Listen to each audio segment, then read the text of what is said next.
മലബാർ തീരത്ത് അഭിവൃദ്ധി പ്രാപിച്ച ഒരു പുരാതന മഹാനഗരം. ലോകത്തിലെ ഏറ്റവും പ്രധാന വാണിജ്യ തുറമുഖമായിരുന്ന ഈ മഹാനഗരം ചരിത്രത്തിൽ ഇന്നും ഒരു പ്രഹേളികയായി നിലകൊള്ളുന്ന ആ തീരദേശം. ഞാൻ സംസാരിക്കുന്നത് കേരളത്തിന്റെ ഭൂപടത്തിൽ നിന്നും അപ്രത്യക്ഷമായ മുസിരിസ് എന്ന നഗരത്തെപ്പറ്റി. വ്യാപാരികളുടെയും നാവികരുടെയും സുഗന്ധ വ്യഞ്ജനങ്ങളുടെയും പട്ടുനൂലിന്റെയും ദൈവങ്ങളുടെയും വിശ്വാസങ്ങളുടെയും കഥകൾ ഇടചേർന്ന് വിസ്മയവും അത്ഭുതവും സൃഷ്ടിച്ച ഈ മഹാനഗരത്തിന്റെ ചരിത്രമെന്ത്? ഒരു കാലത്ത് ദേശങ്ങളെ കൂട്ടിയിണക്കിയ ഈ തുറമുഖത്തിന് സംഭവിച്ചതെന്ത്? ഈ ചാനലിലെ പുതിയൊരു വീഡിയോയിലേക്ക് സ്വാഗതം. ഞാൻ Justin Thomas and we are Justin conversations.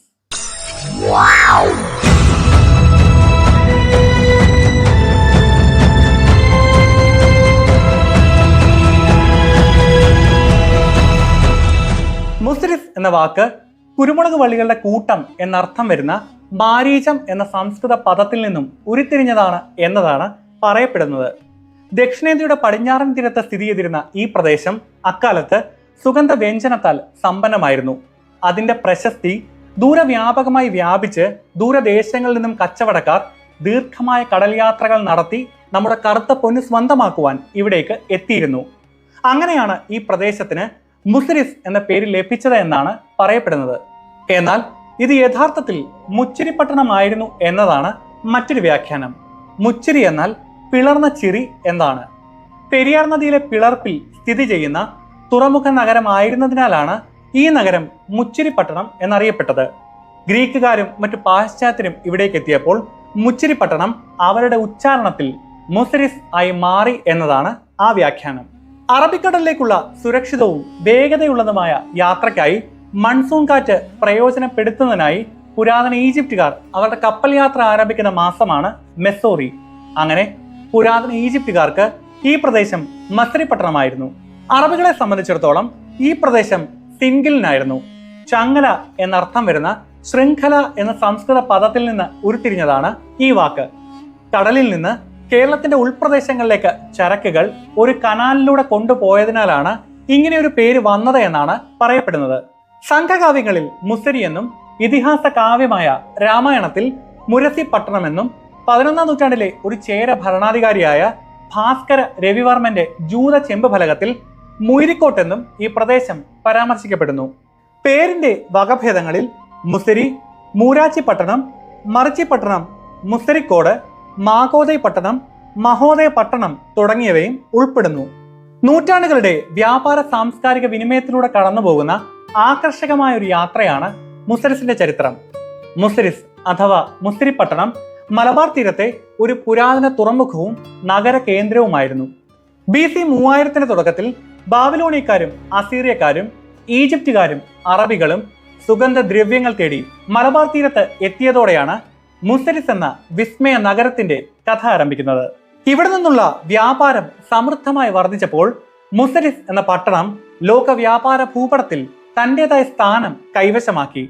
Indian ഉപഭൂഖണ്ഡത്തിനും ലോകത്തിലെ മറ്റ് ഭാഗങ്ങൾക്കുമിടയിൽ ഒരു സുപ്രധാന കണ്ണിയായി പ്രവർത്തിച്ചുകൊണ്ട് മുസിരിസ് പ്രാധാന്യത്തിലേക്ക് ഉയർന്നു.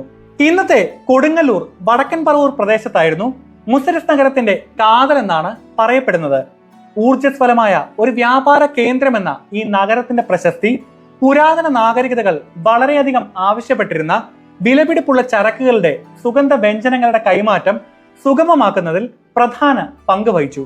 അങ്ങനെ പട്ട്, ആനക്കൊമ്പ്, സുഗന്ധദ്രവ്യങ്ങൾ, രത്നങ്ങൾ എന്നിവ നിറച്ച കപ്പലുകളാൽ മുസിരിസ് തുറമുഖം സമൃദ്ധമായി.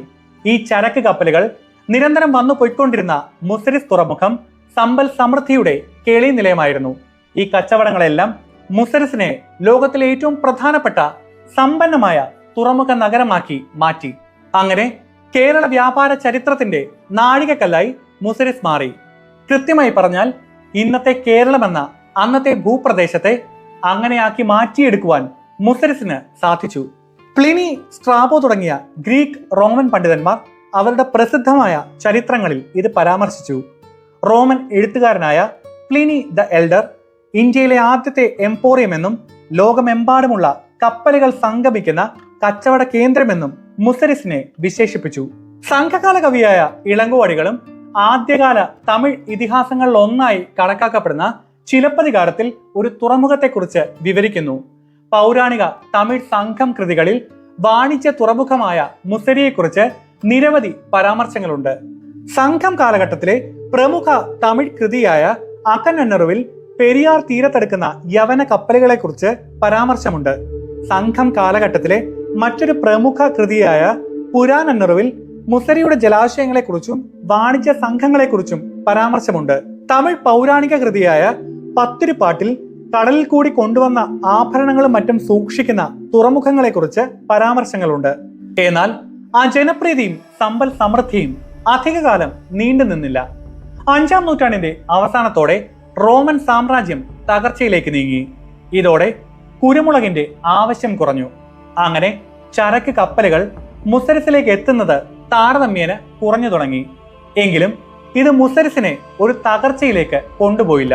മുസരിസ് തിരക്കേറിയ തുറമുഖ നഗരമായി തന്നെ തുടർന്നു.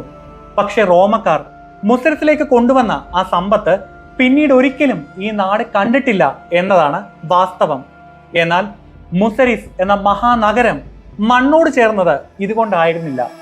സമ്പൽ സമൃദ്ധിയുടെ കേന്ദ്രമായിരുന്ന മുസരിസ് എന്ന വലിയ തുറമുഖം ലോകത്തെ തന്നെ ഞെട്ടിച്ചുകൊണ്ട് പെട്ടെന്നൊരു നാൾ ഒരു തുമ്പും കൂടാതെ അപ്രത്യക്ഷമായി.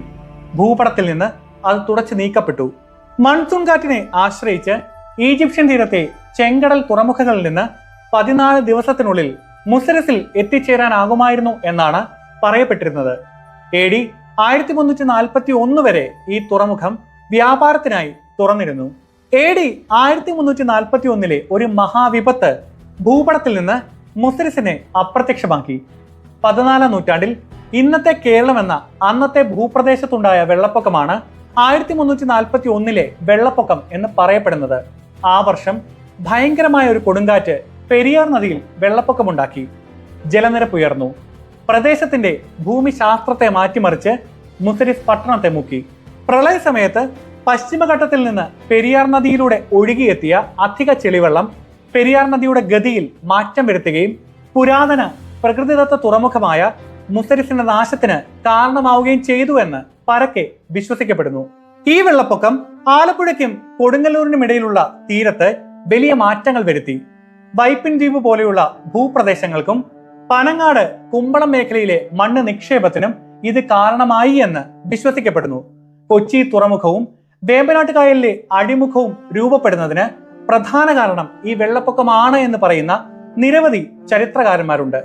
എന്നാൽ ഈ സംഭവം സാധൂകരിക്കുന്ന ചരിത്ര ഗ്രന്ഥങ്ങളൊന്നുമില്ല എന്നതാണ് വാസ്തവം. ഈ സംഭവത്തെക്കുറിച്ചുള്ള ഇന്നത്തെ ധാരണ കൊടുങ്ങല്ലൂർ വടക്കൻ പറവൂർ മേഖലയിലെ പട്ടണം ആർക്കിയോളജിക്കൽ എക്സ്കവേഷൻസും വൈപ്പിൻ ഫോർട്ട് കൊച്ചി എന്നീ പ്രദേശങ്ങളെക്കുറിച്ചുള്ള ഭൂമിശാസ്ത്ര പഠനങ്ങളും കേന്ദ്രീകരിച്ചാണ്. അങ്ങനെ AD 1341 മഹാപ്രളയവും മുസരിസ് നഗരത്തിന്റെ പതനവും കൊച്ചി തുറമുഖത്തിന്റെ ഉദയവുമെല്ലാം കൂട്ടിച്ചേർത്ത് വായിക്കപ്പെടുന്നു. മുസരിസ് ഒരു വ്യാപാര കേന്ദ്രം മാത്രമായിരുന്നില്ല, വിവിധ സംസ്കാരങ്ങളെ സ്വാഗതം ചെയ്യുന്ന ഒരു കവാടം കൂടിയായിരുന്നു. ഈ തുറമുഖത്തിലൂടെയാണ് 3 വ്യത്യസ്ത മതങ്ങളായ ഇസ്ലാം, ക്രിസ്തുമതം, യഹൂദ മതം എന്നിവ ഇന്ത്യയിലേക്ക് എത്തിയതും ഐക്യത്തോടെ സഹവർത്തിത്വം പുലർത്തുകയും ചെയ്തത്. പുരാതന മുസ്ലിസിന്റെ ഭാഗമായിരുന്ന ഇന്നത്തെ കൊടുങ്ങല്ലൂർ പട്ടണത്തിലാണ് ഇന്ത്യയിലെ ഏറ്റവും പഴക്കം ചെന്ന മസ്ജിദായ ചേരമാൻ ജുമാ മസ്ജിദ്. AD 629 ഈ മസ്ജിദ് പണികഴിക്കപ്പെട്ടു എന്ന് വിശ്വസിക്കുന്നു.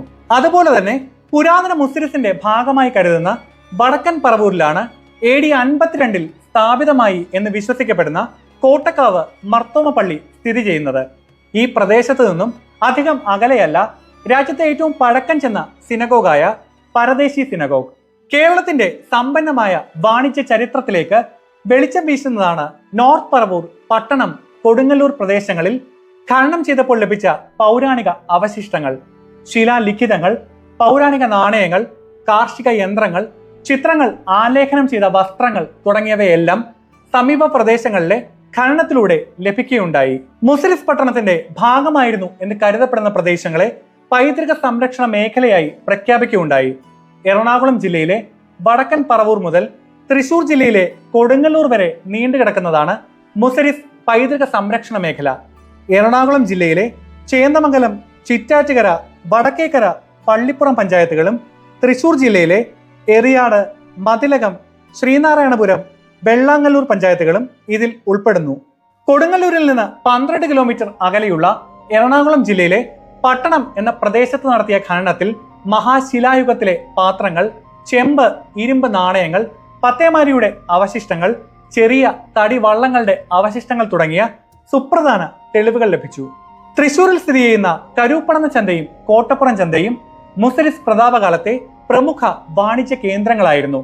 മുസിരിസ് തുറമുഖം വഴി എത്തുന്ന വിദേശ സാമഗ്രികൾ വ്യാപാരം ചെയ്തിരുന്ന പ്രമുഖ കേന്ദ്രങ്ങളായിരുന്നു ഇവ രണ്ടും. 2020 പട്ടണത്തിൽ നിന്ന് സ്ഫിങ്സ് മുദ്ര പതിപ്പിച്ച ഓവൽ ആകൃതിയിലുള്ള അഗാറ്റ കല്ലുകൊണ്ടുള്ള ഒരു മോതിരം ഗവേഷകർ കണ്ടെത്തി. വാക്സിൽ പതിപ്പിച്ച് സീൽ ചെയ്യുവാൻ ഉപയോഗിച്ചിരുന്ന മുദ്രമോതിരമായിരിക്കാം ഇതെന്നാണ് നിഗമനം.